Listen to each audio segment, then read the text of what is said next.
BBC বাংলার সান্ধ্য অধিবেশন প্রবাহতে আপনাদের স্বাগত। আজ আপনাদের সাথে লন্ডন স্টুডিও থেকে আছি মানসী বড়ুয়া। ইন্নালিল্লাহ। মধ্যপ্রাচ্যে ছড়িয়ে পড়েছে তৃতীয় বিশ্বযুদ্ধ। চলছে হামলা পাল্টা হামলা।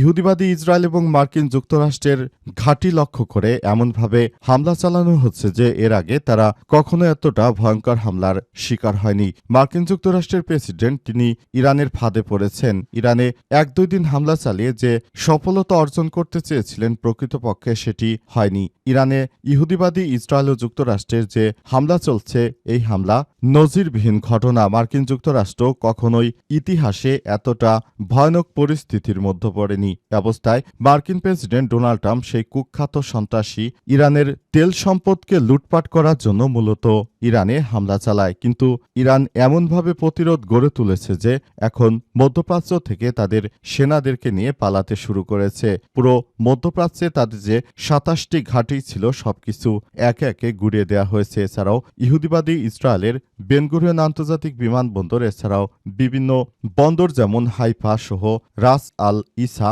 বন্দর ইত্যাদি নানা জায়গায় একের একে হামলা চালানো হচ্ছে। আর এই মুহূর্তে আমাদের হাতে এসে পৌঁছে গেছে যুদ্ধের সর্বশেষ গুরুত্বপূর্ণ সবথেকে তাজা আপডেট সংবাদ আপনাদের জানিয়ে দিব। প্রথমেই জানাবো বাহরাইনের ড্রোন হামলা, আহত অন্তত ৩২। আলহামদুলিল্লাহ, এবার মার্কিন যুক্তরাষ্ট্রের ঘাঁটি লক্ষ্য করে আজ নতুন করে বাহরাইনে ড্রোন হামলা চালিয়েছে ইরানের বিপ্লবী গার্ড বাহিনী বা আইআরজিসির সদস্যরা। এই হামলায় মোট কথা সেখানে তছনছ অবস্থা সৃষ্টি হয়েছে। পুরো মধ্যপ্রাচ্যের ইহুদিবাদী ইসরায়েল ও মার্কিন যুক্তরাষ্ট্রের সবকিছু গুড়িয়ে দেয়া হচ্ছে। তারা কল্পনা করতে পারেনি যে আমরা এতটা ইরানের দ্বারা ক্ষয়ক্ষতির শিকার হব। কারণ সে বলা হচ্ছে যে ইরান এখন পৃথিবীর সবথেকে বড় শক্তিশালী রাষ্ট্র। তাদের সঙ্গে লাগতে এসে এবার চরম ধুলাই খাচ্ছে এই ইহুদিবাদীরা। এরপর জানাবো মার্কিন দূতাবাসের কর্মীদের দ্রুত সৌদি আরব ছাড়ার নির্দেশ। ইরানের লাগাতার হামলা, আলহামদুলিল্লাহ এবার ইরানের হামলায় মধ্যপ্রাচ্য ছেড়ে পালিয়ে যেতে শুরু করেছে মার্কিনিরা এবং সর্বশেষ তথ্য অনুযায়ী সৌদি আরব থেকে ইহুদিবাদী ইসরায়েল ও মার্কিন যুক্তরাষ্ট্রের যত লোক রয়েছে তাদেরকে দ্রুততম সময়ের মধ্যে সৌদি আরব ছেড়ে পালিয়ে যাওয়ার নির্দেশ দেওয়া হয়েছে। কারণ হিসেবে বলা হচ্ছে যে এই মুহূর্তে সৌদি আরবে যেভাবে লাগাতার হামলা চালাচ্ছে এতে করে কোনোভাবেই এই মার্কিন যুক্তরাষ্ট্রের সন্ত্রাসীরা এখন আর সৌদি আরব অর্থাৎ মুসলিমদের পুণ্যভূমিতে দাঁড়াতে পারছে না। তারা সেখান থেকে দলে দলে পালিয়ে যাচ্ছে। আর মার্কিন যুক্তরাষ্ট্রের ব্যবসা বাণিজ্য একদম ধ্বংসের দ্বারপ্রান্তে এসে দাঁড়িয়েছে। কারণ প্রতিটি জিনিসের দাম এখন অনেক বেশি বৃদ্ধি পাবে। এদিকে মোস্তফা খামেনির প্রতি ইরানের প্রেসিডেন্ট সহ সেনাবাহিনীদের আনুগত্য প্রকাশ। ইরানের সর্বোচ্চ নেতা নির্বাচিত হয়েছেন ইরানের আয়তুল্লাহ আলী খামেনির ছেলে মোস্তফা খামেনি। তবে মোস্তফা খামেনি নির্বাচিত হওয়ার পর থেকেই মধ্যপ্রাচ্য জুড়ে আবারও মার্কিন যুক্তরাষ্ট্র হুঁশিয়ারি দিয়েছে যে আমরা সর্বোচ্চ নেতাকে বাঁচতে দেব না। তবে ইরানের ইসলামী বিপ্লবী গার্ড বাহিনী, সেনাবাহিনী সহ সবাই মোস্তফা খামেনির প্রতি আনুগত্য প্রকাশ করেছে। এবারে জানাবো যুদ্ধে জড়ানোর বিষয়ে যুক্তরাজ্যকে সতর্ক করল ইরান। মধ্যপ্রাচ্যে যে গণহত্যা চালিয়ে যাচ্ছে যুক্তরাষ্ট্র, সেখানে যুক্তরাজ্য নতুন করে যদি এই যুদ্ধে জড়িয়ে পড়ে তাহলে তাদের পরিণতি হবে ভয়াবহ, এমন হুঁশিয়ারি দেওয়া হয়েছে এবং যুক্তরাজ্যকে বলা হয়েছে যে তারা যদি এভাবে যুক্তরাষ্ট্রের পাশে দাঁড়ায় তাহলে তাদেরকেও ছাড় দেওয়া হবে না। এবং সর্বশেষ জানাবো করোনা মহামারীর পর এই প্রথম সর্বোচ্চ বাড়ল তেলের দাম। মধ্যপ্রাচ্যের উত্তেজনার মধ্যে বিশ্ববাজারে দ্রুত বাড়ছে তেলের দাম। এক ব্যারেল ব্রেন্ট ক্রুডের দাম বেড়ে দাঁড়িয়েছে $108.77। 2020 সালে করোনা মহামারীর পর থেকে এই প্রথম একদিনে সর্বোচ্চ তেলের দাম বাড়ল। এর আগে গত সপ্তাহে দাম প্রায় 28% বেড়েছে। এর আগে যে ব্যারেলের দাম ছিল মাত্র $50-60, সেটি বেড়ে এখন $100 এবং বর্তমান এক ব্যারেল তেলের দাম বেড়েছে $8.77, যেটি 2020 সালের পর সর্বোচ্চ। প্রিয় দর্শক, এতক্ষণ শুনছিলেন সংবাদ শিরোনাম, এবারে বিস্তারিত। তবে তার আগে বন্ধুরা অনুরোধ থাকবে এই সংবাদটিতে একটি লাইক দিন। এই চ্যানেলে আপনি নতুন হয়ে থাকলে আমাদের সংবাদটি দেখতে দেখতে চ্যানেলটি সাবস্ক্রাইব করে রাখুন। কমেন্ট করে বন্ধুরা আপনার মূল্যবান মতামত জানিয়ে দিন আপনি বিশ্বের কোন দেশ থেকে বা বাংলাদেশের কোন স্থান থেকে আমাদের সংবাদটি দেখছেন এবং শুনছেন। আর বন্ধুরা, সংবাদটি আপনার সোশ্যাল মিডিয়া ফেসবুকে শেয়ার করে বন্ধুদেরও দেখার সুযোগ করে দিন। এবারে বিস্তারিত। বাহরাইনে ড্রোন হামলা, আহত অন্তত 32।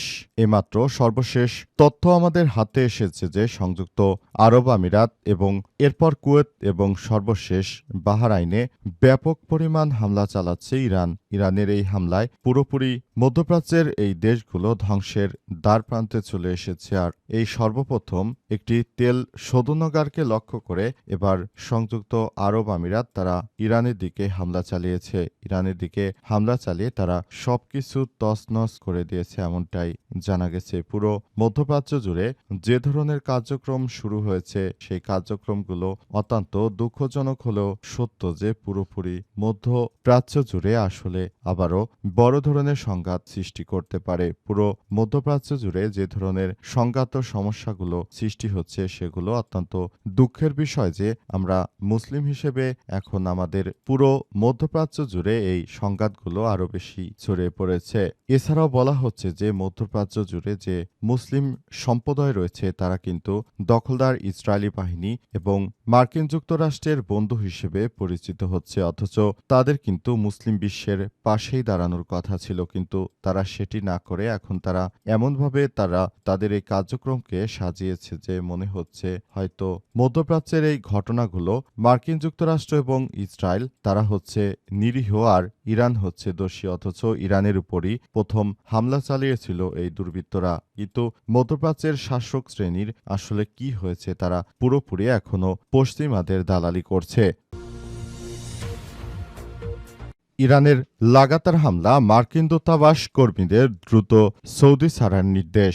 মধ্যপ্রাচ্যে চলমান যুদ্ধ পরিস্থিতির কারণে সৌদি আরবে নিজেদের দূতাবাসে কর্মরত কর্মী এবং সকল কর্মকর্তা ও কর্মীদের পরিবার সদস্যদের দেশে দ্রুত ফিরে আসার উপর নির্দেশ দিয়েছে যুক্তরাষ্ট্র। এ সংক্রান্ত একটি নোটিশ জারি করেছে যুক্তরাষ্ট্রের পররাষ্ট্র মন্ত্রণালয়। এক সপ্তাহেরও বেশি সময় ধরে সৌদিতে ইরানের একের পর এক ক্ষেপণাস্ত্র এবং ড্রোন হামলা জেরে সৃষ্ট নিরাপত্তা ঝুঁকির কারণে এই নির্দেশ দেওয়া হয়েছে বলে উল্লেখ করা হয়েছে নোটিশে। সাধারণ মার্কিন নাগরিকদের মধ্য যারা সৌদিতে ভ্রমণে যেতে ইচ্ছুক তাদেরও সিদ্ধান্ত পুনর্বিবেচনার আহ্বান জানানো হয়েছে নোটিশে বলা হয়েছে যে মার্কিন যুক্তরাষ্ট্র এবং তাদের যারা মিত্র রয়েছে তারা যেন সৌদি আরবে ভ্রমণ না করে, কারণ ইরানের হামলা এতটাই তীব্র থেকে তীব্র আকার ধারণ করেছে যে পুরো মধ্যপ্রাচ্য জুড়ে এর বিস্তৃতি ছড়িয়ে পড়েছে। মধ্যপ্রাচ্য জুড়ে যে কার্যক্রম চালিয়ে যাচ্ছে দখলদারেরা, এদের বিরুদ্ধে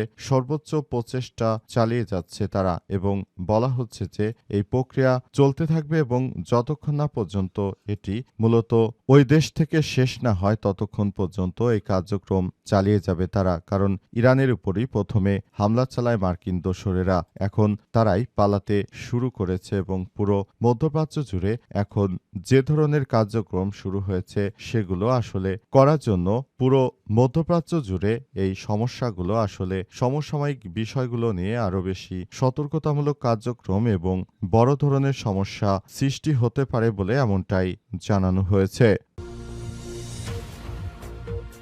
মোস্তফা খামেনির প্রতি ইরানের প্রেসিডেন্ট সহ সকল বাহিনীর আনুগত্য প্রকাশ।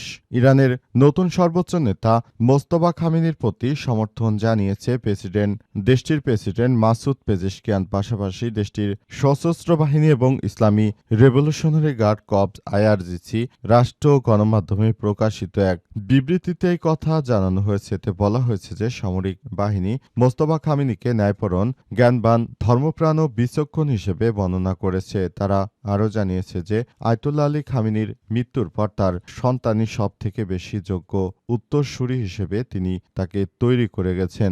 আয়াতুল্লাহ আলী খামেনি তিনি যখন মারা গেলেন তখন কিন্তু পুরো পৃথিবী জুড়ে যে ঘটনাগুলো ঘটেছে এর মধ্যে সবথেকে উল্লেখযোগ্য একটি ঘটনা যদি বলা যায় সেটি হচ্ছে তিনি জীবিত থাকাকালীন তার সন্তানকে মানুষের মতো মানুষ করার সর্বোচ্চ প্রচেষ্টা চালিয়েছেন এবং তিনি পুরো মধ্যপ্রাচ্য জুড়ে যে বড় ধরনের সংকটের সৃষ্টি হয়েছিল সেগুলো মোকাবেলা করার জন্য তার যে দৃঢ় নেতৃত্ব সেটি দিয়ে তিনি পুরো মুসলিম বিশ্বকে জয় করেছেন এবং সেনা সদস্যদেরকে নিয়ন্ত্রণ করার জন্য আয়াতুল্লাহ আলী খামেনির ছেলেকে সম্পূর্ণভাবে তিনি প্রস্তুত করেছেন এবং মোস্তফা খামেনি একজন সেই নেতা যিনি আয়াতুল্লাহ আলী খামেনির পরবর্তী ওই জায়গাটি দখল করে তারপর নেতৃত্ব দিতে পারবেন। আল্লাহ পাক যদি পুরো মধ্যপ্রাচ্যের এই যুদ্ধে ইরানকে জিতিয়ে দেয় তাহলে সেটা হবে ইরানের জন্য আরও বিশাল বিস্তৃত সাম্রাজ্য তৈরি করার মতো একটি উপায় এবং এই ঘটনা